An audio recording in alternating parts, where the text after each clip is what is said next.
This is Dan Max at eXp Realty, aka the Trading Agent, and this is the weekend market live recap for Saturday, October 8th, 2022. I'm going to start the timer. If you were watching this after the fact, go to around a little after the 6-minute mark. When this goes to 0, then we'll get into the deeper conversation. Want to give it a minute, mic check, get everybody in, see how everyone's doing. Hopefully, surviving Friday. Wild card. Did not expect that. But that's trading. If it was so easy that you could predict everything all the time, we would all be billionaires and millionaires easily over and over and over. Want to talk about a lot of different things today because I think one of the things that a lot of people are trying to do in times of uncertainty is what? Trying to get rich versus sometimes trying to survive. And there will be plenty of opportunities. That's what's great about bear markets, higher volatility, is you literally can make years worth of income in weeks, days, maybe even hours, depending on how fast the market's moving. That's why I like bear markets, because things move quick. You don't get bored trying to squeeze out a dollar in seconds in this kind of market. So I just hope people are being safe. I'm going to talk more about, maybe I'll just talk about it now since we got a couple of minutes. If there's people here, great, they'll watch it later. Always talk about knowing how to admit when you're wrong, because for me that's always the hardest thing. And people are like, well, what is the biggest factor with that? And I always say it's your risk management. I mean, I've met traders who are literally don't know anything about the markets, how they work, but they have great risk management. They're willing to admit when they're wrong. They survive. Then they can be as smart as myself, anybody who's been doing this for a long period of time. You don't have good risk management, I can guarantee you will blow up. Sadly, that's what it is. So everyone has failed risk management, because people are like, well, I don't really know what it's like to blow up. Well, the average trader blows up 1 to 3 times. Hence why they always recommend, and I always recommend, if you're starting to trade, start with $5,000. Something that is a decent amount to most people. Some people maybe not so much, but the point being is, if you blow it up, it's not going to end your life. Meaning it's not going to, I've seen people, and I've had this experience myself, where you've turned small amount into a lot, live a different lifestyle. It's very reminiscent of what Livermore talked about. And then what happens? You get used to having certain amounts of income, certain amounts of expectations with how much money you have. You lose a lot of it, and then it changes everything. And some people fold, quit, move on, or some people get better, stronger, grow. So for someone to say I've blown up an account, well, I don't know someone who's blown up an account. Well, the guy you're listening to has blown up accounts before. And that was part of the process. I think a lot of people don't realize, made a lot of money off the start in trading. Thought I had skill, thought I had an understanding, and then realized, well, no, I just got lucky. So that's the difference sometimes between risk management, success long-term, and not. It's just, is there some luck involved? Sometimes people get lucky and they think they have skill. Then they don't realize that markets can get very different. It can be very different. But they also can be repeating. But the problem is what? Unless you're full-time watching every single second, it's hard to predict every move. And even then, it's still hard because there's a lot of traps. I was watching on my phone on Friday. I'd see the market drop, pop, drop, pop, drop, pop, and it just looked like someone kept pounding it lower every pop. Typically, you get dojis on jobs day, because usually what happens is whatever move you've already been going, the jobs data typically does what? Creates indecision. It's like, all right, well, it's, we thought the route, again, think about a lot of times where sometimes the market runs up into something and then it just indecision. Does that make sense? Like, buy the rumor, sell the news. It became, say, a trend had a power enough to go up or down, and then it hits an equilibrium where buyers and sellers basically are equal. That's what I'm talking about. And that's usually what a jobs day is, because usually in bear and bull markets, you're down into it or you're up into it, and then the market's like, haha, nothing. Yep, Scott, sometimes the best trade is, again, I always tell people, small losses are wins, because if you pay attention to your small losses and they get worse, and you would have acknowledged that they could get worse, sometimes, again, I'd rather lose small and win than, or give up on a trade. We've talked about people who are long TLT. I mean, like it for the potential when the market gets smoked, but if it's not working, just move on. There's always better opportunities. That's what's so hard sometimes with trading. All right, let's give it another minute. Again, I will recap this at the end because there's a lot of little things that I think people would like to talk about. I'll open up the mic, but here in about 30 seconds, I'm going to record the actual weekend recap for friends who can't watch this, and then I send it out to all my friends and family. Got a lot of friends and family, luckily. Blessed to have people who appreciate just this kind of insight and take it for what it's worth. I mean, I wish I could promise that I was always right. Wish I could always say that this is exactly how it's always going to play out. Sounds like cop-out or excuses, but that's fine. I mean, people don't realize how hard it is to be correct always in trading. The best traders in the world can't even do it. All right. Close that up. All right. This is Dan Mack, CDXP Realty, aka the Trading Agent, and this is your weekend market recap for October 8th, 2022. Hopefully you are surviving, trying to thrive, and at worst, just getting through the storm. The markets are in a choppy predicament. We've talked about this the last couple weeks. I expected chop, hitting lows, bouncing, hitting lows again, potentially bouncing, question mark. We'll see what happens going into next week. You have a little bit of economic data that'll be important. Obviously, CPI on Thursday, retail sales on Friday. The early part of the week is basically a vacuum. Be aware of that. Earnings start next week. And guess who comes out to end the week with CPI as well? The banks. You got Citigroup, JP Morgan, Morgan Stanley, US Bank Corp, and Wells Fargo all on Friday. Starting the following week, we will get into it deeper. The banks' earnings are a big wild card because obviously Credit Suisse, UBS, and some of the other European banks are catching a ton of flack. Their credit default swaps are starting to rise, CDS, and people are starting to get worried. Now, keep in mind, banks lead the market typically because what?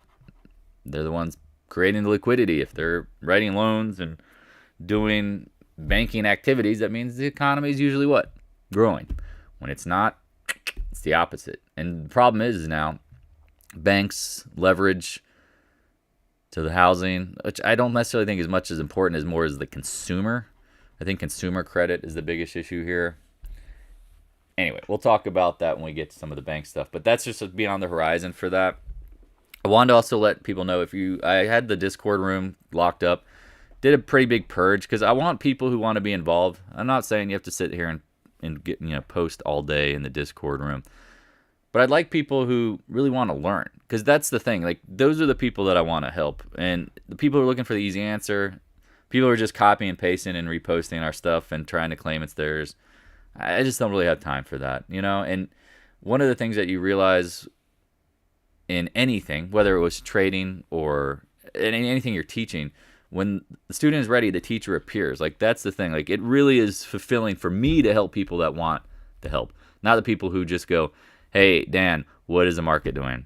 Hey, why is this? Hey, friends in Discord room, tell me, is the market going higher or lower? Like, that kind of stuff means the onus is you're putting on someone else to have all the power when it comes to your decision making. The goal is to be literally a room full of people who know what the heck is going on. They can share with each other insights that help them so that, say, I'm not around the computer, you're not around the computer, but you can check in the Discord room and you can see what's going on and be like, okay, I have my positions, this is what's going on, this is what they're seeing. I can trust that for face value. Now, again, obviously people can be wrong, but at least they're giving you the best insight that you would trust as if it was your own. That's the kind of stuff we're looking for. So, on that note, if you need help and want to get into the room because you have that desire, burning desire, cool. I'll share the link. Lupus is helping me get that started again. On that note, let's get into the markets. Bitcoin, I say this daily. Again, if you have questions and you're watching live and it pertains to the stock that we're in, please don't hesitate to interrupt with a comment if it relates to a particular stock. I mean, if not, we'll talk about it at the end. Bitcoin, it looks stuck. I've said this for, I guess it's now months. So this action can get choppy and sloppy. Technically be bearish, it needs to make lower lows. Technically be bullish, needs to make higher highs. It's just, it looks like a downward looking, whatever you want to call it, triangle pennant, chop action. The key is taking out the lows. I mean, this is what you're going to see the key being in all things, right? Taking out the lows. Like, because people don't realize, like, if you've been trading long enough, you've been through choppy, sloppy mess times. And the hardest thing with chop is what? To anticipate the big move, right? It might happen, might not. Oil. Hello, Moto. We talked about this. No one believed it. 76. I told y'all, this is a major resistance support area. We hit it. Nobody thought oil was a good short up here. And here it goes. Right back to the resistance zone. Now, let me do a little rant on oil here because I think oil is the key to the market tanking. And people are like, what does that mean? The feds are obviously in this raising interest rates environment where they want to slow inflation and they have stable employment. I'm pretty sure, and leave comments in the chat if you guys agree with this, that the feds are on this suicide mission to kill oil and commodities and inflation. They're going to fail badly. But what I'd like to see for them to confirm maybe even more bearishness in time is oil to lead higher, right? Because if things have already baked in, because this is the hardest thing about the economy and the market. The economy is not the market's not the economy. We all agree with that. But one of the things that you see with the economy is that, or the market is, if it feels oil is holding up, maybe the economy is not that bad. Now, on a scale of 1 to 10, I feel like the recession we're in is very mild, which hence why a 25% pullback in the market makes sense. The key to the market getting absolutely slaughtered, though, is worsening conditions. And we've started to see the birthing pains of that. We've talked about that, right? Credit Suisse, Europe's trash, Ukraine, Russia issue, creating more bottlenecks, supply issues. Oil's the key. Oil is the key for the next leg down. That's why it's leading up to why I like the oil and gas names. But here's the thing, right? We have to start watching these levels. Now, ExxonMobil, I think, had the best week they've ever had or something, up 20%. Maybe probably not the best week. It was smaller. Best week I can remember. See what happens when it gets into this level. Because what would really get the feds to blow their mind and really be stuck and have to go even heavier? Imagine this stuff. Imagine oil gets back into the 100s plus. We not all agree if oil got back into the 100 plus. The feds ending their rate hikes at 4% or whatever, 4.5% next year. Not going to happen. They're going to be stuck. So that's kind of one of the things I think we need to watch for, is it leads up, but also that it'll what? Will put the feds in the pickle. It will put them in the bind that where they're trying to drive the car with their eyes looking backwards. Like they should have done this years ago, but the problem is just like OPEC made fun of us over the weekend or yesterday. We don't have any we've been tearing down our refineries. We have plenty of oil supply. We don't have the ability to refine it.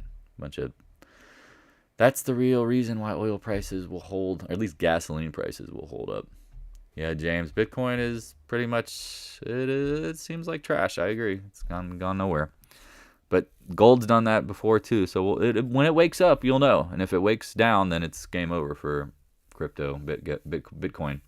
The dollar, as we expected, little highs.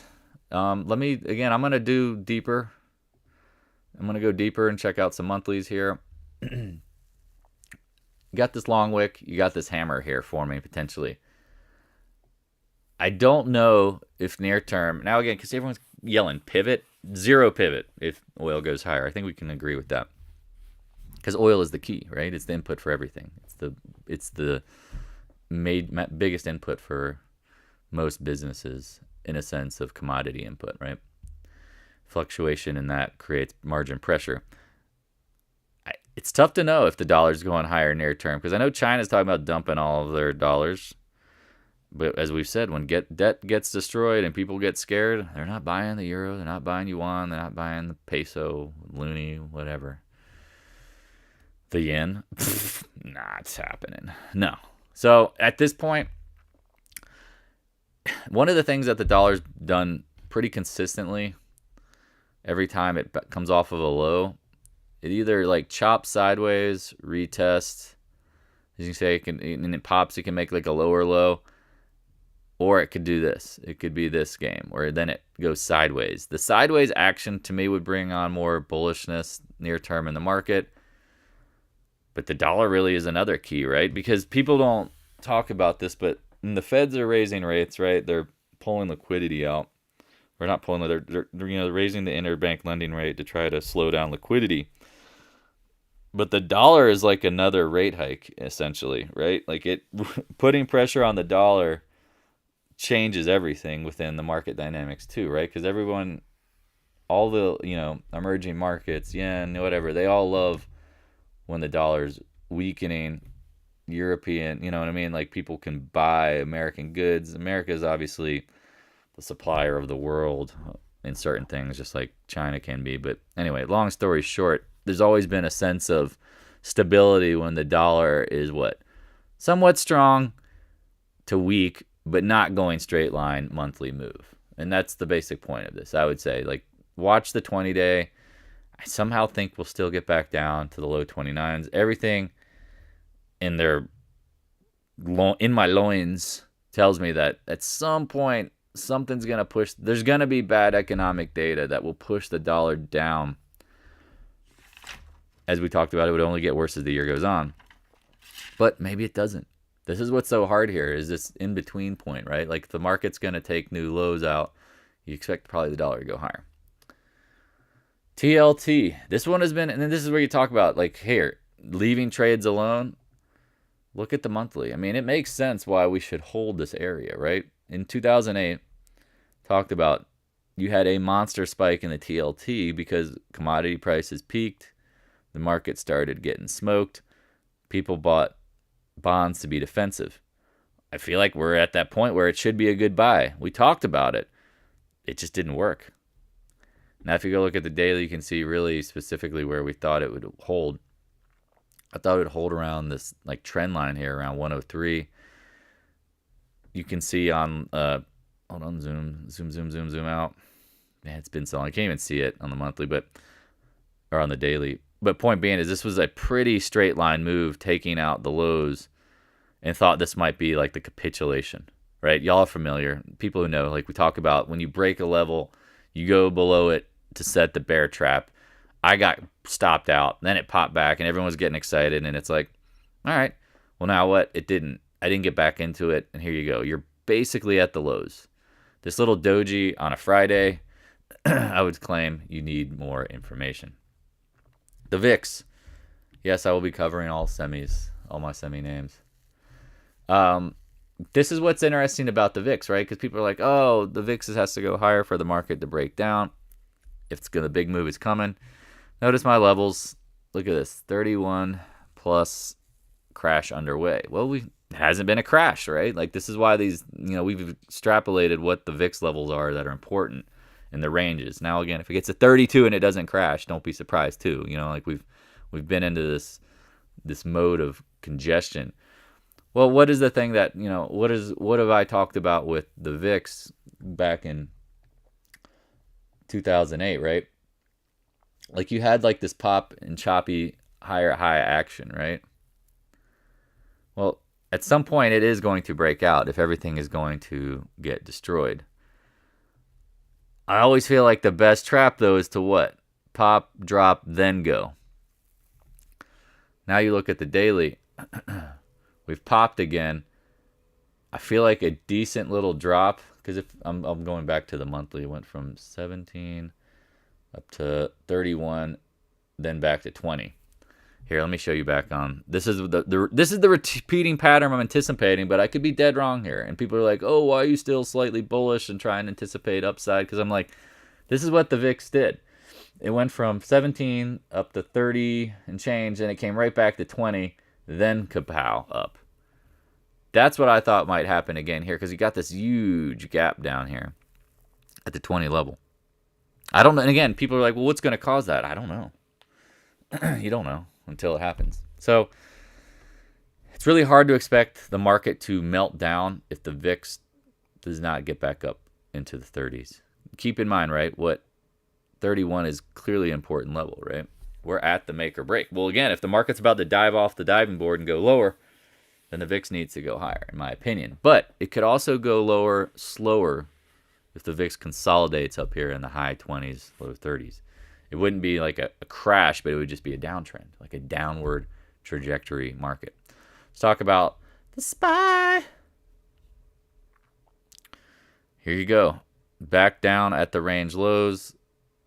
Professional gap potentially. This wick, you guys confirm with me too. I don't remember ever seeing 373 highs on the Friday market close. Friday SPY. Does anyone remember 373s? I don't. But everyone's candles have that painted. Weird. Even e-signal. So at this point, you're back down towards the lows. Whew. You know, we were the ones saying they're going to say it's just a pullback. Then they're going to say it's just a correction. Well, now what? Double bottom, head and shoulders. Yeah, thank you. It didn't happen. We'll see what happens. I mean, there's going to be a lot of FUD. I mean, this whole, and again, I don't know if the headline that's really pushing the market lower is nuclear risk in Russia. I don't know if y'all saw that Biden is telling people to warn folks that nuclear war is coming. If that was the headline that caused the acceleration down into the Friday, as I've said this over and over and over and over and over and over again, Russia is not nuking Ukraine. Why would you nuke something you're about to take over? If they're the grain belt on the eastern side of Ukraine with all the commodities, I mean, it doesn't really make sense to send a nuke and do that. So to me, that's FUD. Complete dog poo. It's really good headline fodder. It gets people very excited about buying Newsweek and buying newspaper article, buying news. I'm short in the news. So we'll see what happens. There's no nuclear, war that happens over the weekend. Then do we recover? This is really tough, y'all. I mean, this is inflection points. And so this is what I want to draw out scenarios here. If we hold, we probably bounce back. Very clear, right? Yeah, some people saying floating island. Yeah, I mean, that's typically how it's been, right? Repeating pattern. Floating island. So, but here's the thing, right? Let's paint out all the scenarios. If that was the headline that was creating the down at the end of the day, we probably rally back. I've said I expect chop. I think the VIX somehow gets to 20. I don't know what level that'll be. I said 380s, maybe the 100-day. Say that doesn't happen. If you want to short the breakdown of the market, technically, go right ahead. I don't blame you for wanting to do that. And I personally will do that. And again, short the crap. Remember, laggards lag. Don't probably short. I mean, oil and gas probably does fall a little bit. Maybe you can start dipping into the drip. But you need oil to drop, obviously. And this is the thing. So you need to see everything get weak. Remember we talk about real destruction comes with what? Everything dropping. Not just tech. Like I want to see everything get beaten over the head within the market. If you want to short, this is where it gets hard. The ideal position is to sell calls, in my position, sell at the money calls to buy and fund your puts. Because the IVs are going to be high. And so if your puts get some IV destruction, at least your calls will help do what? Cover that initial cost. Just be careful that what is the downside? On the SPY, because this is the thing, I want to zoom out to the monthly. Is the near term, you have this old trend line. You guys can see it hopefully pretty clearly. This comes from way the Wayback Machine. right? Coming forward. It's not that far off, 350. A lot of people have been calling for 350, right? Well, if you break 360 and downside's 350 near term, I mean, this is one of those markets where it's not like, you know, you're getting these in between monthly candles, like big red, big green, right? Big red doji.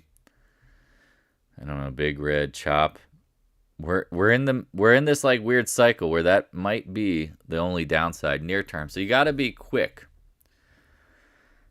And I've said this, and I still have my Tesla short on and Tesla Q. Certain things are just junk, and again, it's what everybody loves. To me, semiconductors going much lower. Remember we talked about they become a commodity. Big tech, overowned. It's going to become the ATM to buy commodities in the next bull market. So if you want to trade anything and feel more comfortable, I think those are the names that you can really just short and just, I wouldn't say just not manage it, but expect the bigger downside. We talked about commodities, to me, don't have as nearly as much downside as tech. I mean, because they've been showing relative strength. We'll see it when you get into it. But if you are one of these people who is like, oh, I'm tech forever. No, markets rotate, y'all. The markets change. QQQ is sitting on the point of control and the 50-month. We've talked about it. Once it broke the 20-month, it really confirmed that this was the blow off top. 50-month in orange. It's kind of crazy. Like, can't even. Yeah, Apple going to be the next IBM? Of course, they're always. You can see what happened here. First touch of the 50-month, you did get a bounce in 2007, 2008. Now, again, comparing the two, just looking for reoccurring tendencies. If the first touch of the 50-month is important, we'll see. It might not be. I mean, we haven't hit it. It's been major support along the way. Do y'all see that? Is it clear? This, to me, is how they would get the market to believe, oh, look at the midterm election cycle. If you have to buy the market on a midterm election cycle dynamics, that to me would create the best trap to go short. Because again, I've said this, and I say it a lot to friends and family and people in Discord. The best markets are the markets that are out of position. Like this whole move up, we knew was junk. Went long it and then shorted it. Didn't get as much as we should have. Sadly, I didn't think it would come right down. I honestly was hoping for a big M pattern, because that would have really just gotten everybody going, well, maybe it is going higher and the bears give up. Now that you're back at the lows, what's the best setup to get people out of position? It would be a bounce. I think it's just, again, I mean, sentiment is way too bearish, but it doesn't mean it can't go lower. I mean, that's, again, I'm just talking about hypotheticals, what I would like to see from repeating patterns. Because that's the thing. If the downside is only small from the SPY, say 350, how low will the QQQ go? I don't know. If you lived through the 2003-2007 period, you remember what? Cooler CPI, could be that, Kerwin. I remember days where I'd watch the market and the SPY and the Dow would be up, IWM would be up, and the Q would be down. And it was like that every couple days. And we were like, oh, they would talk about whining about tech because tech had their names from the past, which were like Cisco, even, I mean, I guess IBM, Intel, all these older names. Some of the names that are gone completely. Nortel, Lucent. Yeah, anyway, Palm Pilot. That kind of stuff, to me, is what, like, that potentially market could start happening even more. And that's what we're seeing. So, we'll talk about it. The IWM, it just filled the gap. Does that really look that bearish? Can we all not agree? Like, the IWM leads. If the IWM leads, does that look really bearish? Doesn't mean the SPY couldn't go down to 350 real quick. But as someone who's a firm believer in the small caps leading, because they've always led, like here, check out the monthly. Like, this is how we knew like a bear market was coming. Look what's going on. It got really stagnant, basically 2021. And then had the blow off top in November. Remember, the SPY topped in December. Blow off it, and it led it. He's like, meh. So now what with the IWM, right? Like, can we honestly say, like, this looks like completely bearish? Can I not agree? Like, it just looks like a gap fill. Yeah, I mean, it should hold 165. I agree. I mean, max downside, but this doesn't look that bearish. And now look at the volume, too. It's not like spiraling, blowout, expanding volume, right? We'll see. Maybe we just haven't gotten enough price action. Things that don't look bearish. We'll see. Gold. We talked about this nice little pro gap and bounce. Got up to the 50-day. Said just leave it alone. This action's interesting. I mean, all you did was fill the gap and you held the 8-day. And I know a lot of people, again, the 8 days, the traders, like, you know, on the downtrend, it held it. Let's see what happens here. Because this is the thing. I'm going to be taking notes because I'm always reviewing this stuff. Put in there, if the gold GLD breaks the 8-day, that helps confirm the bearishness, right? Again, SPY, know your levels. I'm just writing some things. 360. Again, QQQ at the 50-month. TLT retesting. Does it hold? Question mark. Like, these are the things, again, right in this journal. Like, because this is the stuff when the poop hits the fan and things are moving fast. These are the, like, things that I'm referencing as like, all right, well, did anything really change? Or is it just volatility? And I'm trying to overthink it. It happens to everybody. Is the long-term bottom in gold? I've said this many, many times. No one believed me in April. I'm like, that's a look above and failure, coming back down to the box. Well, here you are. 50 months holding. I personally would love to see 148, 149. What's the upside on gold? Probably not too much. But maybe the 100-day, I'll show you in a second. Kerwin, that's a good question. Holding as it should. You know, you come down 1, 2, 3, 4, 5, 6 months, you get a bounce. Right? Yeah. There's resistance up here at 161. You can see it on the monthly. It's also on the daily. Let me just zoom into it. You can, I'm just going to, for poops and giggles, you can see it right there. I don't think you're breaking over that. That's, to me, the upside. But maybe it gets up to the 100-day if you zoom in. Yeah, 161s, I agree. Maybe. That just seems like way too much of a stretch at this point. So, I like gold long term. It's just, again, the trade for me was over. People were like, oh, you nailed GDXJ. Why did you sell it? And like, I just don't think there's much juice up. I just don't think there's much juice. It hit the upside. Again, you can see on the monthly what I was referencing. You can see here on the 50-day. Just, I don't know. But sometimes it's time to go. Again, we like it, but this is the thing. Remember, when the market capitulates, baby out with the bathwater. I'm going to say that a lot with commodities. Silver, where my boy Jay Solstice talked about it, silver leading up and then leading, like giving the conditions for it to flop back. He's talked about head and shoulders. This is why you're also buying GDXJ. What's up, brother? Nice bounce. Big gap. That gap probably will get filled. I mean, here's your little island. This is the mini island floating reversal. Ideally, holding over the 100-day near term to me would be bullish. What's the upside? Probably not much. So that's where, again, not that interested. We've said this, and I'll say it for folks who are watching. The best time to buy silver is when the Feds pivot. Every time. Here you go. Feds pivot in 2008, 2009. Fling! Feds pivot with COVID. Zing! Yeah. Not interested. Was looking at 922 for weekly possible. Okay. We'll look into that. Unfortunately, hold on. I don't have the weekly screen available. I could change it to weekly.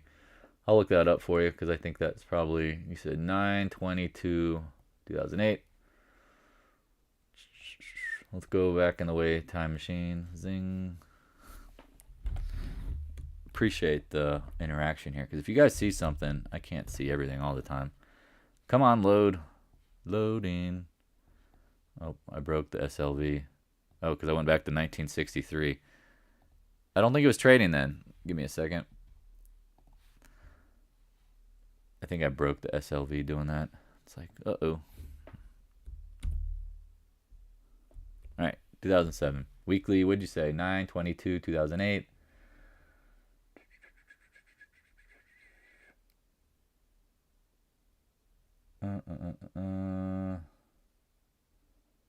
Yeah, pullback. Again, I just don't know if the Feds have pivoted here. I'm looking the wrong year, you dummy. Repeating pattern. Are you talking about on silver, Jay? I'm in the wrong year.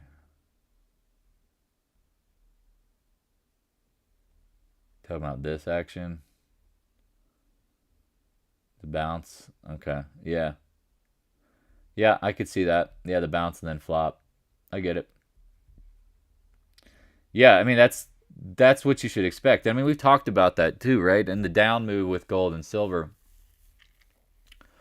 it wasn't just going to be a straight line. Like, you're going to get these bounces. No, I agree. That seems about right. Let's look at that now, because that's then. Now, let's go to...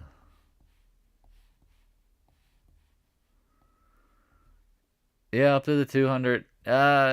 It's just choppy and sloppy. I mean, I think you're right. Your thinking is correct. I don't trust it. I mean, I love silver. I want more. The 50, yeah. I mean, it feels like that pop before the big drop. And this is the thing I've said, 16, 13, somewhere in that range. And again, if you are long-term bullish, love gold, silver, let them absolutely destroy this stuff. I'm telling you, you want everybody out. I want to see every social media pundit who loves gold and silver, even Robert Sasaki or whatever, to shut the hell up. That's the puke I want. And drink your milkshake. Drink it. Drink it all up. Daniel Day-Lewis from There Will Be Blood. Love that movie. GDX, same thing. We've shown this a billion times. The best time to buy this is going to be, oops, excuse my language, YouTube. It's going to be when this thing gets smoked. Have we gotten smoked yet? I feel like we're in the cooker, but the smoke level to me seems like 16. We'll see. I mean, you don't know. I mean, the Feds can't really pivot with the jobs number. I mean, the jobs number, even though, I mean, I think they were saying people taking 2 jobs. Now people act like that's the new economy. Yikes. Rates low. I mean, again, people dropping out of the, I don't know, it's just such a, I hate having this conversation. Like, people are like, oh, look at the rate. And it's like, the rate isn't what you see. It's not all that. Look at the participation rate. Look at some of the other underlying factors, the job force, participation, like all that stuff. It's just, it's a joke. GDX hit my upside. I mean, I wasn't trading it, but we'll go GDXJ because same thing. Here you go. Hits the upside range. I'm out. Love it. Long term. Pull back. I mean, again, you can see on the monthly why I was interested in it. Not surprising it bounced at the support level. I would love, though. I mean, look at this wick here. I mean, it went from 27 down to 19. We're closer to the lows in the GDXJ, no doubt. But how much lower could it go? It just, to me, it's one of the things. Once that pop was over, I mean, do you want to short it? Go right ahead. I mean, you probably could on a bounce. Some people talked about it, and I bless it with the understanding that it makes sense to me. We have not seen the wipeout. So, we'll see. Just let it come down. Let it do its thing. The problem, I think, about getting too excited about miners too early is what? If you like Bitcoin action, you'll love miners action doing similarly. Like, it could be just a sloppy, choppy range until the final. On that note, let's roll right along. Try to speed this up. AG. Said 8 or 9 when it went to pop. 907, not bad. Now it pulls back. Ugh. Probably going back to the 6s. Just leave it alone. This one, AEM. Put this on your scratch pad. Put this on your brain. You have volume, lower bounce, 100-day. Again, if there's going to be I mean, they bought Kirkland Lake. If there's going to be a larger miner that's worth owning, I think it's AEM. On the monthly, I would look at this 32, 33 level. If anyone sees that, and I'm not posting it, just remind me. Set an alarm, Siri. Don't do it. Newmont, leave this thing alone. I've told y'all. Newmont is a dog, man. It is such a dog. People don't remember this in 2008. I do. And I was like, oh, everybody loves Newmont. And then went, goodbye. They're like, oh, it's holding this trend line. Hey, look, it's holding this trend line. Bye-bye. I don't like them because they're going to have to spend a ton of money to buy up mines. I just don't. Again, I like the juniors. It makes sense. Anything smaller that has gold in the ground, silver in the ground, pass. Leave it alone. Let's get into commodities because this is the thing I want to talk about. We said the rotation into commodities. If you haven't watched my video on who wins the tech war, I posted this in November 2021. Pretty good timing. It's commodities. Now the thing about commodities, if you go zoom out, right? And this is why I love commodities, because once the momentum comes out of tech, commodities will be moonshots. Why? They're usually lower liquidity stocks, lower market caps, all that tech money. Think of all the trillions of dollars that all it needs to, like, small percentages need to come into commodity companies to get them to go ballistic. So hence my point is just survive. Get through this next couple months. Year, maybe it's a year, I don't know. But again, like, this is tech. This is what tech has to look forward to, y'all. If you don't know this pattern, this is the blow off top time and price correction. Tech will be doing this. If you don't remember this, go study the 2000s. Tech did nothing. Took Microsoft 17 years or whatever to get back to even. Well, here you go. Here we go. Birthing patterns. Again, X is just one example of these names. We talked about you could buy it here at 18. I still think it could get up to 22 if the market holds. Nowhere near. No, I'm sorry, that's probably not true. I mean, you have a stronger base. This is what's so hard about, like, trying to predict this versus, like, tech. It's like this stuff has a much stronger base. When it breaks it, it will be ugly, but I think you're going to hold stronger because unless the VIX spikes, people are looking at commodity names, right? Nucor, same thing. The bounce. Much cleaner, choppy action, building a base. Probably to go much higher. Where would I buy it if it pulls back? I mean, you see my alarms in red. I love the 90 level. Gets there. I'm going to run through a few of these. Cliff. Everyone likes Cliff, talks about it. Held our major support zone. I need to update the drawing on this. You pray it pulls back when it does break. I mean, all this stuff. You can see some of these levels somewhere in the 12s. Long term, I love looking at the monthlies on these things. They get me so excited. I'm so excited. Just can't hide it. This is what's going to happen. You're going to get rich if you know how to play commodities. Oops, wrong screen. Anyway, you see this is the thing. Look at it. It is what it is. Yeah, Cliff head and shoulders, knees and toes. What do you mean? On the monthly? Whatever. We'll move on. I'm not really too concerned about it. VALE, we talked about the dollar going lower. Emerging markets get a little bought. Not really that excited about Friday's action. Look at that. Ooh, spaghetti-o. And did VALE have any news? Because that feels news-related. And if it is news-related and it held up, we'll see what happens. Like this stock, much lower. Filled the gap, maybe 10 or 11. Again, downsides. These have priced in a lot of bad stuff. I mean, what's VALE trading at? 2 PE? I can't remember. Arrow. Kappa. What up, Kappa? Nah, she didn't know I could do that, huh? 200-day, probably going to reject. But things that aren't bearish. Do y'all see how commodities don't look as terrible as tech? This is the first birthing pain of confirmation of our bull market. All we now need now is the Fed pivot capitulation. Because man, it's like the daily market recap will become the commodity market recap at some point. That's what it was in the 2000s, y'all. I'm telling you. It'll be industrials, commodity, housing, tangible assets, market recap.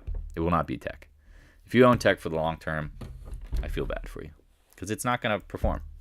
Inputs go higher. Tech is deflationary. They just eat doo-doo. I like this name, Arrow. Put it on the watch list. Pull back. Here's my alarm. The things that don't look bearish, right? CCJ. We like uranium. Again, I think it still becomes a teenager, smoking age, driving age maybe. Holding up pretty well. This stuff needs to absolutely turn into the wipeout mode if the market's going down. Not really there yet. ZF. Hello. Talked about it.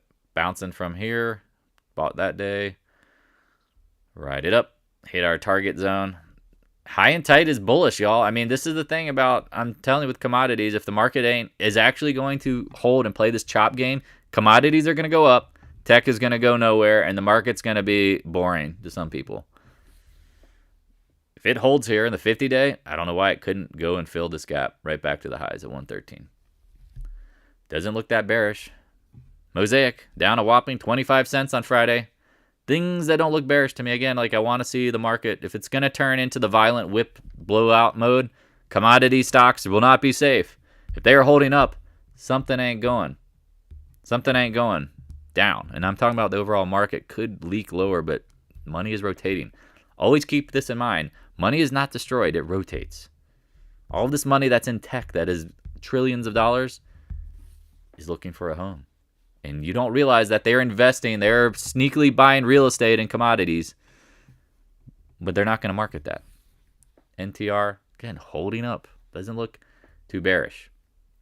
Any questions about any of these commodity names? Again, I'm going to be building that list. I need to go through every single one that Mike and family have, and I was going to go through all their balance sheets and look at which ones I thought had the best charts, the best balance sheets, and then rate them A, B, or C. A being the best, B being, should do okay, C would be the laggards.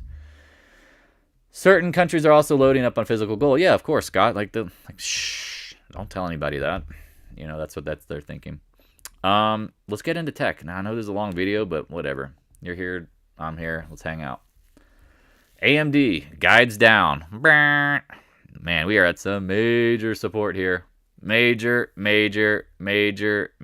support here at the 59.60 level. Who remembers us talking about this being a most epic short? Probably not a ton of people because the channel, again, I wasn't super public at that time, but we talked about, hitting the trend line, head and shoulders top, good night. Now here you are in the 60s. People didn't believe it. Well, again, believe when because people are like, AMD is a good buy here. I'm like, maybe for a bounce, but it ain't. It could go lower. It could go much lower, y'all. It should bounce here.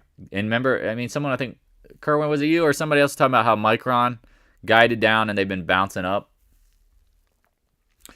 Here it is. Micron doesn't look as bad, right? Usually I don't talk about Micron, but I watch it. It's holding the 20-day. So NVIDIA, again, dogs. Dogs got fleas. It's not taking out the lows. We'll see what happens here. Remember when they guide down, it really takes the gas out of the potential further to drop near term if it takes a big poo-poo. So at this point, what's such a childish word, poo-poo? Talking to your babies and your kids. We'll see what happens. Again, you can play the tech bounce. I will not. I don't want to buy the laggards. I want to buy stuff that looks cleaner, holding up. Because I'm telling you right now, that's what the market looks for, strength.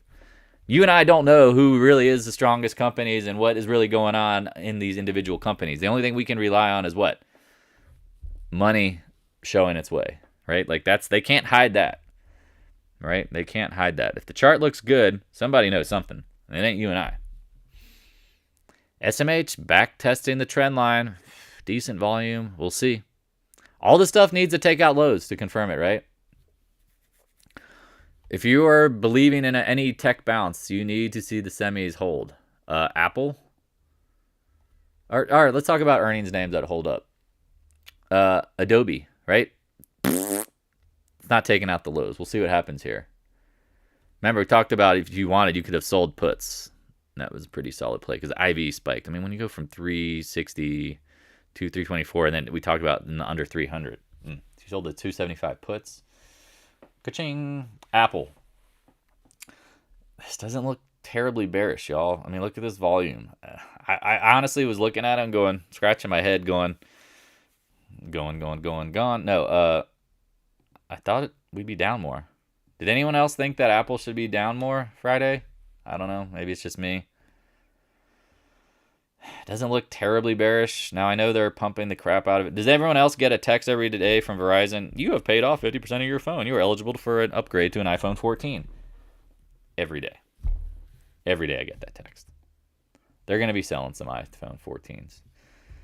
We'll see what happens. Again, this is a long-term trend line. I personally know that when the market is ready to open in part C's to smash, Apple needs to be taking out the lows. It needs to take out 130 with aggression. Like, this is the market ATM. Everyone thinks this is where the solid dividend and this awesome buyback are. No, it's crap, man. It's going to be, like you said, IBM. It's going to be the waste of buyback that will be spent on the upper bounds of the stock price action is rather sad. Just saying it as it is. Yeah, I mean, that's the thing. To confirm the market going lower, I need to see Apple taking out the lows. Now, could it like follow and chase it back? Maybe. Amazon. I think they have another Prime Day. Prime Day is going to be like every other month at this point. Doesn't look that bad, y'all. Like, this is tech that doesn't look trashy. It's like Apple. It's kind of in between areas, right? It has plenty of room to drop, but then plenty of room to bounce, right? Yeah, exactly, Kermit. Plenty of room. Either way. Don't know. CRM, we like this one, and then it played games with our heart. Software, ugh. I mean, Microsoft very similarly. Laggards, leave them alone. Like, zoom out. Do you really want to buy this or stuff that's like looking more bullish? I don't. Guggenheim, the Googs. This is so hard down here. I mean, you can play it. It's just, I just don't feel like it's going to have the pop. It's just not going to have the pop. I think you can get it 105. Meta, I mean, who said once it broke 155, leave it alone? This thing is just trash, man. This is the Apple, future of Apple looking stock. Meta probably goes much lower. Maybe goes back to IPO price around the 20s. Mr. Softy, again, this is where here. Let me run this example of years of going nowhere. Let me zoom in, open it up because it went on a parabolic rise. This is what you got. The peak in the 1999, nothing. Then it goes on this parabolic rise. It's dead. It's dead. But I mean, it's not going to get there in a straight line. We know that. It's due to bounce. I mean, honestly thought it would bounce better when it got here. It didn't, made a new low. Then it bounced up like freaking market. You son of a biscuit. Knew it would do that. But again, back at the lows, we'll see. We'll see. I don't really trust this action other than to be choppy. You see it right here? This is what I think we're in tune for. Maybe not as prolonged, but same kind of thing. Just NDAQ. Man, every day someone can rub it in my face. This was the short. Drew it. Oh, said wait, Dan.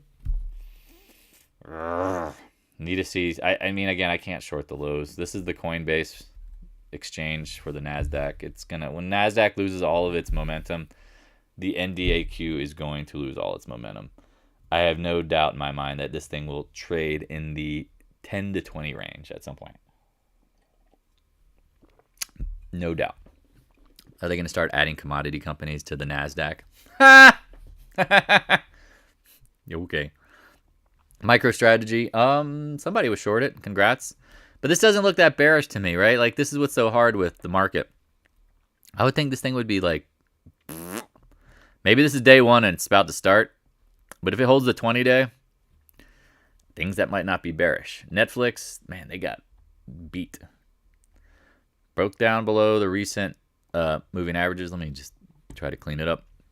Doesn't look that bearish though, right? Like, it looks like it's in this chop zone. I think that, and then this is me projecting myself as Mr. Market Maker, who, you know, there it is. Yep, there's the big volume right there. You got to really break the two hundos. The best way to trap people, again, it's time. Sometimes it's just time. But one little bounce, one little fake breakout. Remember we talked about like First Solar, like, it's going, and then it's like, bam. That to me is the best, like, at Netflix short. Like that repeating pattern of chop, chop, chop, breakout, fake out, down leads to lower lows. Roblox, down $4. Again, I haven't really dug too deep into the charts. I wanted to do it with you guys, how I see it. Damn, it's already 55 minutes. It doesn't look that bad. I mean, I'd like to see it break 34. But maybe 34 is like the SPY 360. Like, it's game over. Tesla, I mean, this is one of the things, like, the only reason why I've kept my Tesla Q in the long-dated puts I have on this thing is because it's Tesla. Everybody loves it. Like, I thought Apple had insanity love. I've always said this. Like, the candle that ruined it all for the bulls. They all came in. This candle confirmed to me, game over. Game over. Bulls forever. They will never sell. Perfect. Well, guess what? I know when they'll sell. And it's going to be in somewhere probably between 45 and 70. We're not there yet. Are we? No.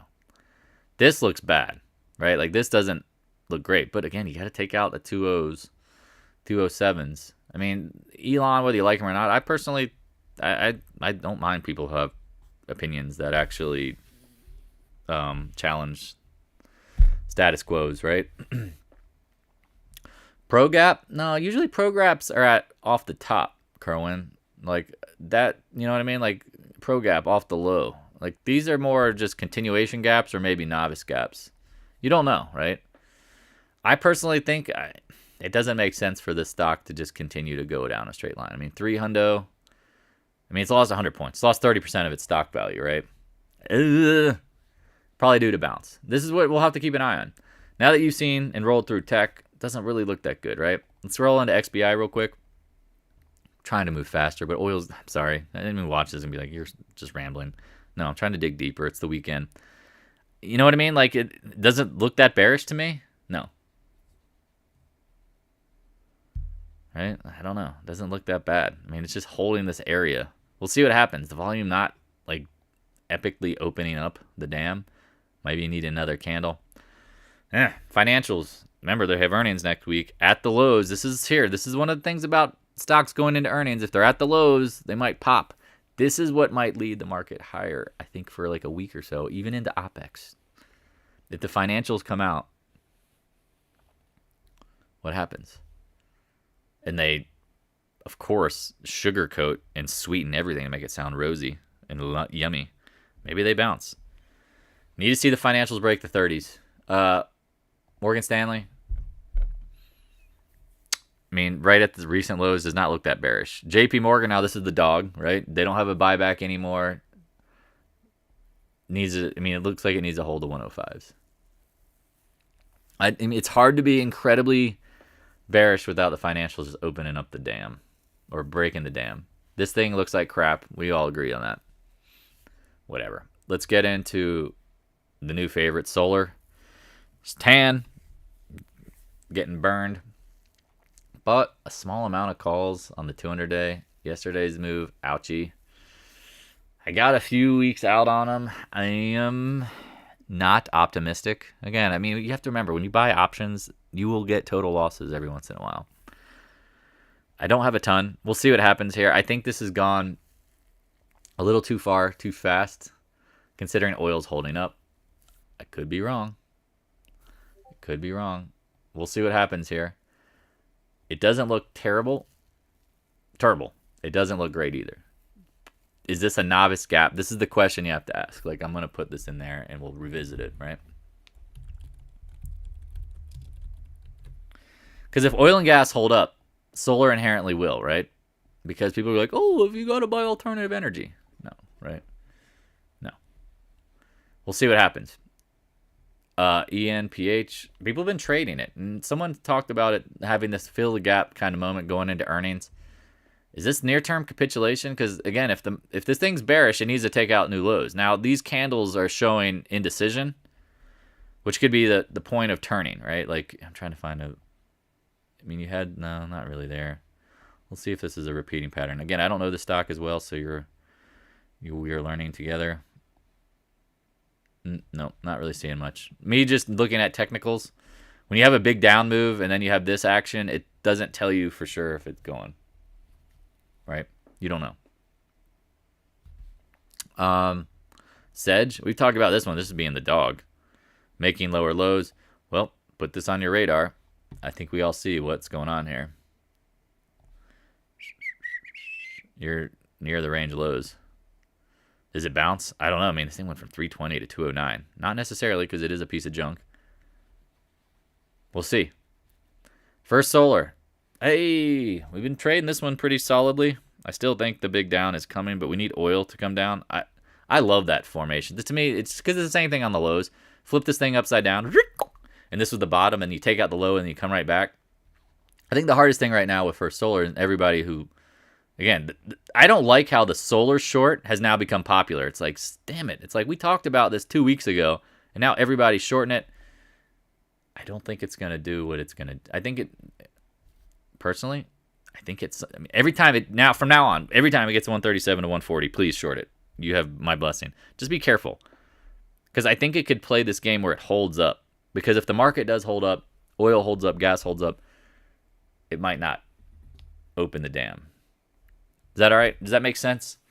I mean, I closed out all my I've been trading this more aggressively than I think y'all know.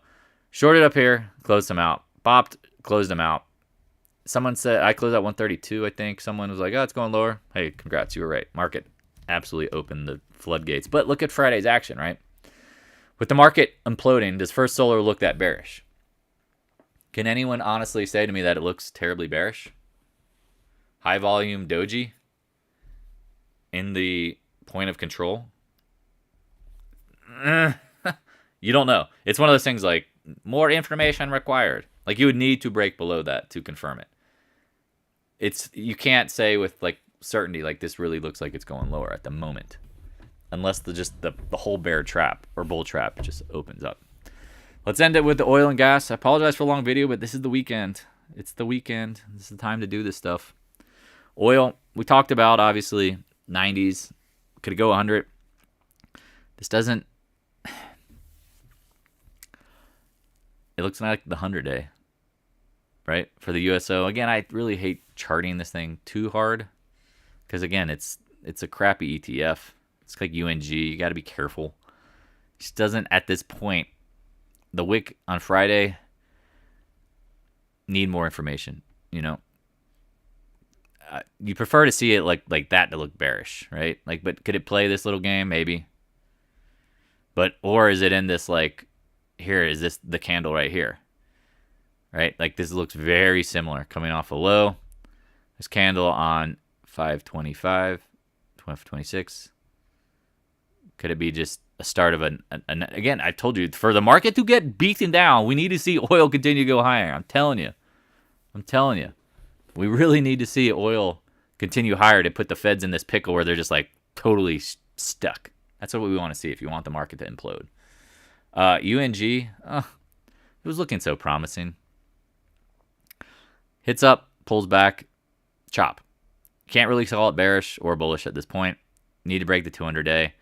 This repeating pattern, I personally think natural gas. I mean, somebody said Monday was the squeeze days for nat gas.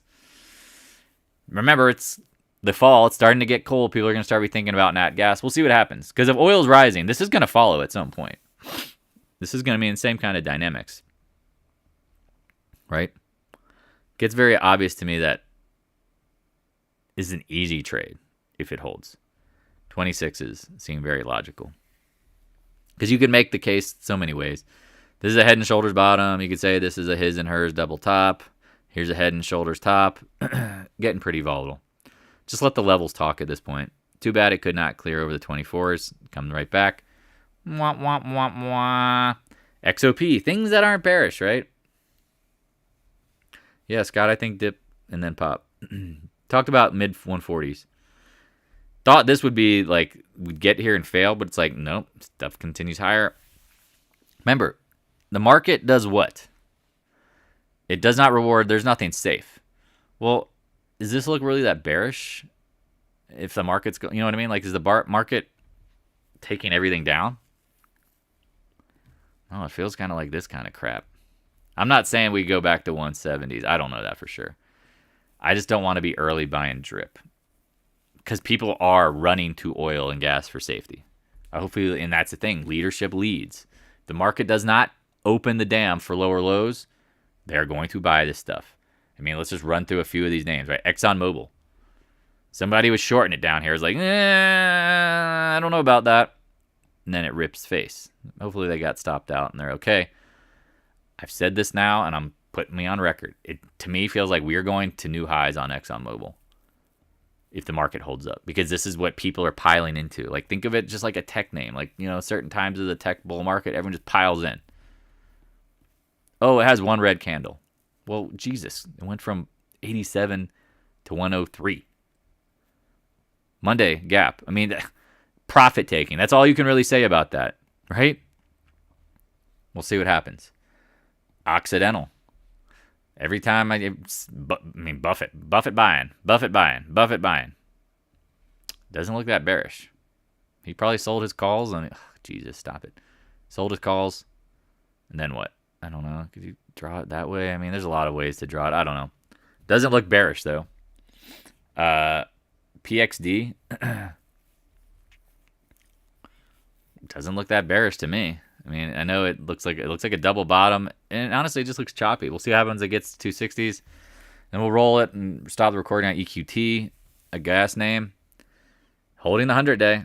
Talked about it getting added to the mid-cap ETFs, big volume, pulling back, held here. Is this chop to go up to the next range? Maybe go back at the highs? I don't know. It doesn't look that terrible to me, but the levels matter. It's sad to see it could not break above it, but market flushed it. These are the names that I would be looking for just to trade up. Now, again, ExxonMobil probably doesn't have a ton of upside. I don't know. I could be wrong. I mean, all this tech money needs a home. All that Tesla, Apple, whatever, SMH, Google money. I mean, maybe it flushes into ExxonMobil one last time. Keep in mind, look at what happened during 2008. I'm going to show you all on the monthly.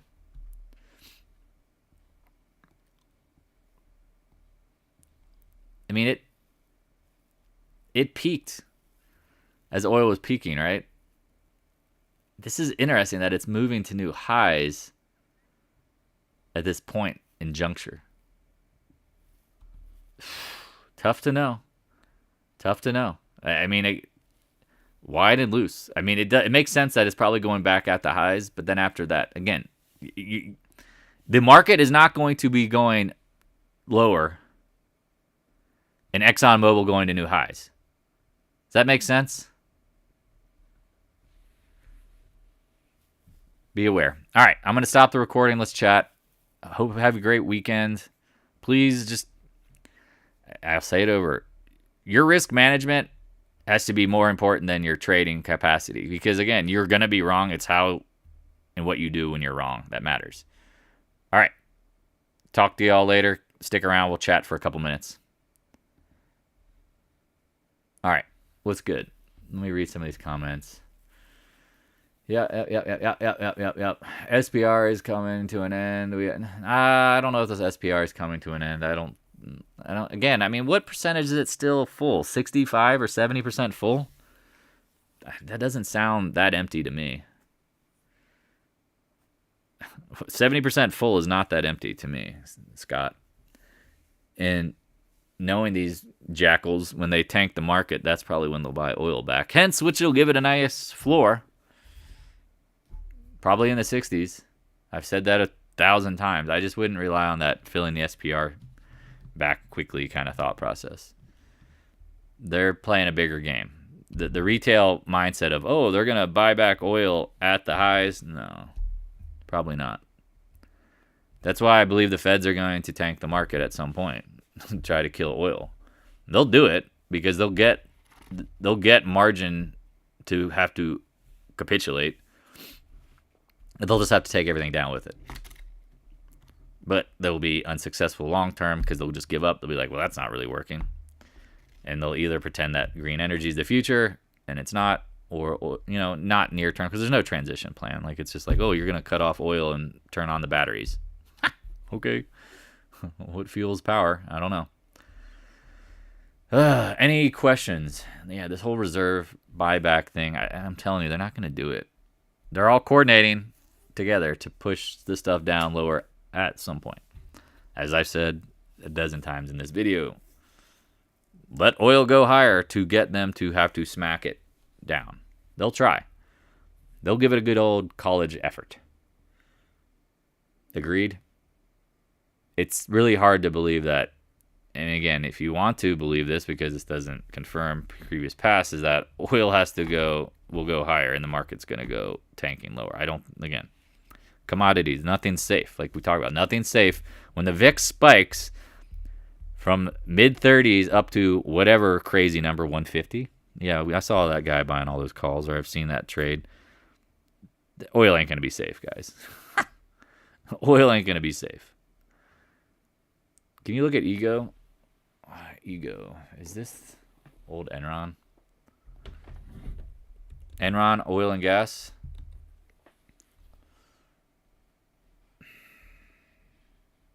Oh, no, this is Eldorado Gold. I was thinking of something else. What about it?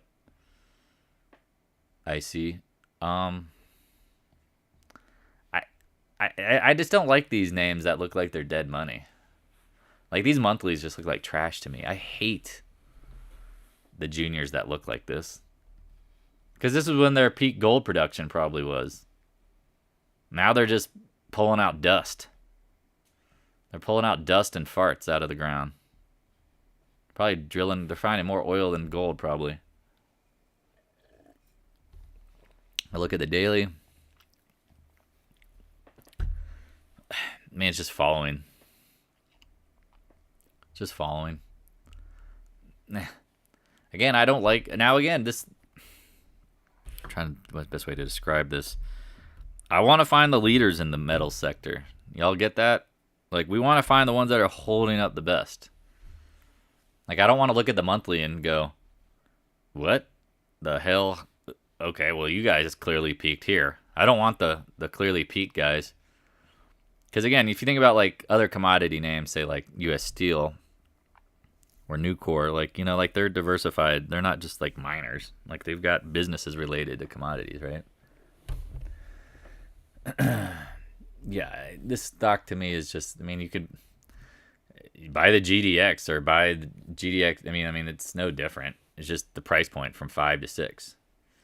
Ooh, I hate these names. Now, again, it'll probably pop with the market if gold's going higher, but I don't think it's a leader. I mean, you can buy the whole basket within the GDXJ and then take on zero speculative one-off risk. If Ego or what's B2's ticker? Mike, that's another one of those gold names. I want to look at those. It's just better to buy the GDXJ personally. Yeah, I'm totally with that. These names, unless they, I don't know enough about their mining production, but when I look at this monthly, it looks like Microsoft coming out of the commodity or tech bull market. Now, again, it could go up to, I don't know, could the stock go from 6 up to 15? I don't know. Yeah, BTG, that's right. Thanks. Now, this one looks better, right? Peaking in 2020 doesn't bother me. Holding the IPO doesn't bother me. Clearly, they were ramping up production. Again, I don't like penny stocks just in general because, unfortunately, they don't usually have very good balance sheets to get such low shares. But, I mean, I guess it did IPO at 3. Did it do a split at any point? I don't think so. They started offering a dividend, sweet, of a penny. How nice of them. How thoughtful. Yeah, this one looks better than Ego. I like this one better. I'm looking at the daily. Yeah, to me this is clear. And now again, I don't really like penny stocks, but you can see it seems to, I don't know, find a base around here. I just don't know if I would be buying it. I think you probably could see $2. God, I just hate penny stocks. 1 out of 20 of them will turn into a beast, and then the other 19 are just crap. Even during bull markets, they're crap. Crap. I look at the daily. I just see, I see a rhythm of the heart. Going nowhere. All right, any other questions? If not, I will wrap up the live. I appreciate all you guys. Haven't done one in a while. Most of y'all know, man, I'm busy doing a ton of stuff. I apologize that I'm not more around. I will hopefully be around more starting mid next week going forward, unless I go to Idaho to visit my dad for his birthday. By a last minute flight. We'll see. Life happens. Funerals, people pass, investment properties, real estate stuff, all sorts of stuff going on. And what sucks is that I know it'd be much easier to identify what's going on when I'm around all the time. And that's where I'm trying to hope that the Discord room is giving people good info to help them stay pertinent and on top of what's going on. But I don't think staying pertinent is the right way to say it. Staying on top of it. B2, low price to book, good cash flow. Okay. See, I don't really care about price to book. I like cash flow. Cash. Like cash, homie. Because, again, I've seen companies, again, like what we agree on is the correct pricing of a stock. Market's not rational. Just like Tesla trading at 1,000 times earnings and being, as valuable as every car company combined in the world. It's really hard to, the market's pretty irrational. Happy Canadian Thanksgiving, y'all. Happy Thanksgiving in Canada. I have not experienced that. What do you guys eat? Bear? Moose? Salmon? I like all of that stuff. I like turkey. Yep, exactly. We can't control if they take on more debt. That's why I like cash flow, because then they could ultimately have funds to pay off debt. That's the thing I like about cash flow. Again, agreeing on the price. SMH. I'm telling you, man. Jay, dude. SMH. Y'all want to see some, just ultimate carnage? I'm telling you, when chips become so good, they become commodities. This is ultimate carnage. And remember how we talked about ETFs coming out at the peak? Hey-oh, boom. Hey-oh, boom. Oh, God. Dude, this thing could easily get down to 70s. People would be mind-boggled by it. I would not. Eskimo pies, that's what we eat for. Y'all funny. Y'all funny. Last year, people were saying semis is the new oil. I don't like how anyone compares semis to the new oil or anything like that. Usually when everybody's talking and agrees upon a sector being strong, ugh. I don't like it when everyone's parroting. Like, when you go to stock twits and a stock is up a ton, again, hence being careful with oil and gas names, everybody loves it. That scares me. Slightly. But we need to see oil and gas start really pulling back for me to be totally scared, because we saw how irrational XOP could get. I think it doubled. Right? Or triple. Let me look at that real quick. Good chatting with you. If you got to go. We're just kind of hanging out. What did it do from 28 up to $1.70? Not too shabby. Not too shabby, eh? Now here, that one move, really 80, yeah, double. What do you think about uranium with coming down? Could it be risky with the war? When you say risky with the war, can you give some more context? Because, again, I don't think any commodity is ultimately safe. If economic activity falls off a cliff and we go into a full-blown on decent recession, again, because remember, GDP is barely negative. I want to see, a market. To see a market crash, we need to see GDP going negative 1.5% to 3.5% minimum. Which, that feels like it's coming. Administrations in charge around the world are awesome. Ukraine? What do you think about uranium coming down? Could it be a war? I put into context, this is more of a Cold War kind of thing. I don't really think it ever gets too crazy, because it doesn't make sense to destroy your neighbor when you want to take him over. Right? What sense does it make to destroy the Ukraine to take them over? They got all, plus Russia loves to claim that Ukrainians are what? Their own people. So This feels like a very like drawn out bullcrap war of flexing on both sides. NATO versus, it's more NATO, Ukraine versus United States versus Russia. I don't think there will be nuclear weapons. Could it get uglier? Yes. Will it get nuclear? 0% chance in my mind. I don't believe that for a minute. Because the media pushes it. It's like when they were like, oh, Trump can't win. He wins. Clinton's going to win. No. Right? Like, just when the media pushes a narrative that just seems like, when you think about the logic, COVID, going to end the world. No, it's not. It's a cold. The flu. It's a variant. It's very hard. I mean, when the media gets onto something so hard, it seems like it's going to happen, and you look deeper and you're like, why would that doesn't make sense. It doesn't ever happen. QQQ post May 17th. All right, I'll look that up. That's just my opinion on that Ukraine stuff. I mean, uranium, I'd like it long term, no doubt. May 17th.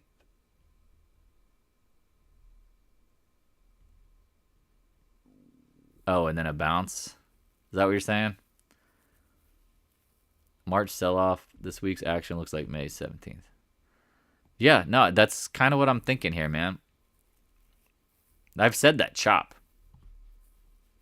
This, to me, would get more people. Because look what happened after that drop. Do y'all see this? Great. You know what? Good work, Curran, because you're totally right on this. Talking about, like, the market being out of position. You made a slightly lower high. Bounces. And then look, gaps, like pure carnage, like giving up. That's, I mean, I'm with you, homie. Because also, too, look, it took out the highs. It made it look like, oh, we're going higher. Yeah, that's what I feel like. That's what I feel like we're in. We're in this, like, pattern. Good look, man. You get a A+ star for the pattern of the day. It feels like it. It really does. It doesn't feel like this is about to happen. Because, again, if you study the past, we talked about the VIX in 2008. Did this pull back before it went higher? Because this is the thing. Everyone would agree, right? This kind of action could let oil and gas go to levels that what? Oh, crap. Thank you. Zip. Pow. Thank you. Here we go. This action. Well spotted, my friend. Let me, like, open it up. So you had this, like, pop. Made a lower low. Pop back. Chopped up. Got over those highs. Then failed. And then it led to, gapping. Here we are now. Down at the lows. Chopping action. Looked like an island. Comes back down. Here's your 380s. Or 290s. That would let the market rise enough. Oil and gas would probably rise, and it would put the feds on like, oh crap, we got to raise rates even more next year. Market freaks out. Everything goes. Everything goes. That's great, man. I'm glad you posted that because I knew it was some sort of choppy combination of all this junk down here that I think is happening. Because do y'all remember let's look at what happened at end of May into June with oil and gas. Let's just double check that real quick. Oh, God. Oh, God. Ha! Sorry for laughing so loud. That's what I thought happened, if I remember that. Looked like they were going to eat dirt. Awesome. Good look, man. Good freaking look, brother. This is what the Discord room's for. Curran is a valued... everyone's a friend to me. I mean, if someone is nice to me, I'm always nice to others and respectful. That's awesome, bro. Because look what the XOP did in May to June. That is awesome. That is awesome to see. Man, awesome. It takes my breath away sometimes when you see these repeating patterns. Look at this. May to June, the market, kind of had that dead cat bounce. Look what oil and gas did. Oh! Here again, I'll show it to you on the cues. Man, this is like, if you didn't stick around to watch this, woo boy. Here it is. Here was that action. Popped. Market, cues, laggard. Cues, probably going to lag, but they'll bounce. But they should bounce. But then you go look at XOP. Oh my God. I knew there's always something by doing this. You find it. Look at that. XOP went from 125 up to 170. Huh. Could it go from like 115 and fill? Oh, snap. Y'all see that? Please mind the gap. Please mind the gap. Please mind the gap. Again, laggards versus leaders. Please mind the gap.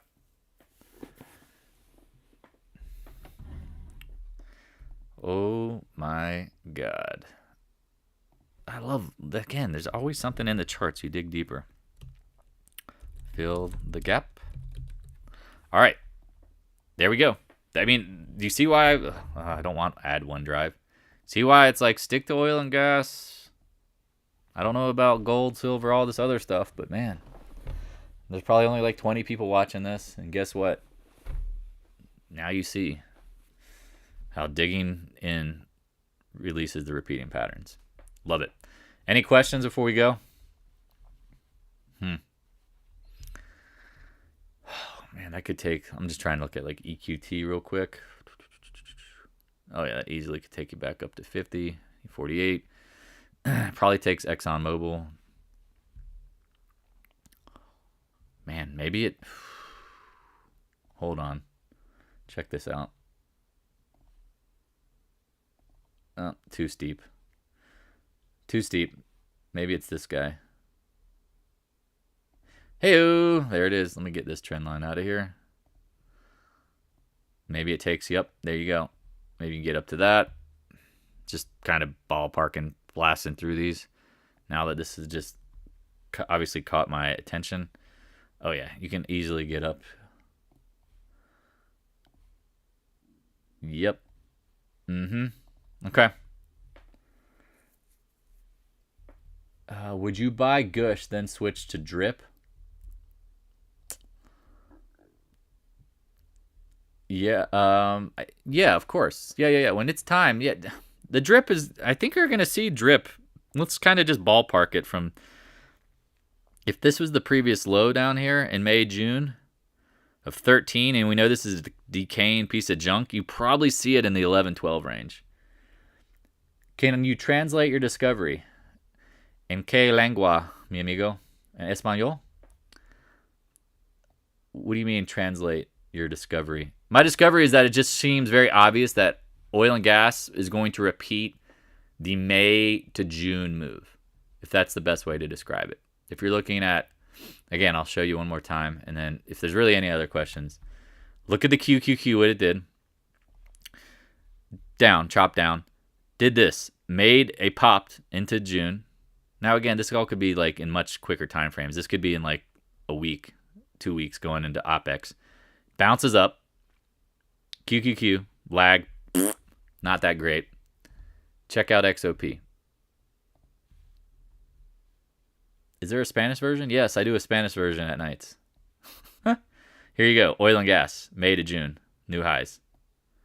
My guess is that we should fill this gap if that's pattern repeats. Hay una versión de español solamente en las noches.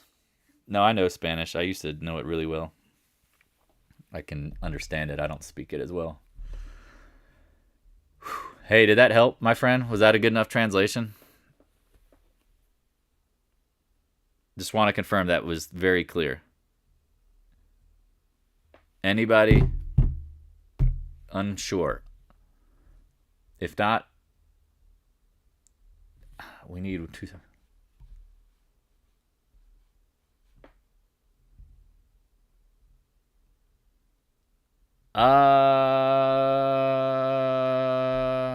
Again, there's a reason why I don't own any tech longs. I don't know, man. I don't know. It should pop. Technically, it should pop. If the Qs hold, people will buy it. If the VIX goes back down to 21 to fill that gap, yes. QQQ 274. Oh man, that can get. Oh yeah, dude, you'll probably get them in the 280s. Maybe even, God forbid, 290s. I just don't know if it happens next week. I need it by 10/19. Oh, 10/19? Oh, man, you might have it back by end of next week. If you said, like, send them to CPI. I think CPI is the key for the Qs, right? Yeah. Hey, man, have a good one, Scott. Just do me a favor. Next time you come in the Discord room, just post some charts. Don't just go, the sky's falling. Market's going higher. A little more participation in the sense of why. Are you seeing something? Is something clear to you, or is it just you're happy that the market's down or up? Any other questions? Again, I feel like I've been gone so much, so I'm trying to be here to help. Because I love talking about this stuff, because this is how you see this stuff. Imagine if you had, again, the Discord rooms, 20 or 30 people, maybe even get up to 100. We all can see this stuff, and it's like, Curran finds this, Jay finds this, Scott finds this, and it's like, whoa, look at this pattern. Y'all see this? Yes. Again, I'd never recommend being a full-time trader. Like, you don't need to be. Like, have something else that fills your cup. Trading is a gambling. Let's call it what it is. It's a gambling sport. It's no different than any professional poker player, professional sports bettor, professional anything. It's gambling. I don't want to be emotionally tied into gambling 6.5 hours a day, then another 6.5 hours at night. It's just bad. It just drains your cup emotionally. You can't live in the state of, perpetual cortisol stress. It's like people who bet on football Sundays, like they just all day, like just living in this high and low stress mode. And drinking beers, getting fucking wasted. Oops, excuse my language. Getting wasted and getting really amped up. And then at the end of the day, they just crash. And then they need a week to recover. All right, I'm going to let y'all go. Appreciate it. Thanks again for the support, donations, love. Again, I never ask for donations. I want people to feel like they've gained something if they ever want to donate. But ultimately, like, please remember, I want to teach and be taught in the sense of what? You are always a student in trading. I'm telling you, you will always be a student. Once you think you've arrived, like I thought I had at certain points, the market takes you out behind the barn, pulls out, don't get that dirty, a belt, and just beats the crap out of you as soon as you get comfortable. I'm telling you, that's why do you think institutions pay hundreds of millions of dollars to front run trades just to get an edge? Well, guess what? Our edge is to be able to continuously to adapt. That has to be the edge, is to continuously adapting, continuously being on top of the information, seeing the market for what it is, knowing rule number one, the most important rule. The market is meant to take the most amount of money from the most amount of people in the near term. Ending it on that. Love y'all. Please be safe. Pray for a Curran. I think we'll get 274 plus on the Qs if that pattern repeats. And do not be surprised when oil goes rocket ship, if it does. Only people here know it. And in the Discord room. And maybe on social media. I'm not going to talk about it too much. All right. Peace out. Love y'all.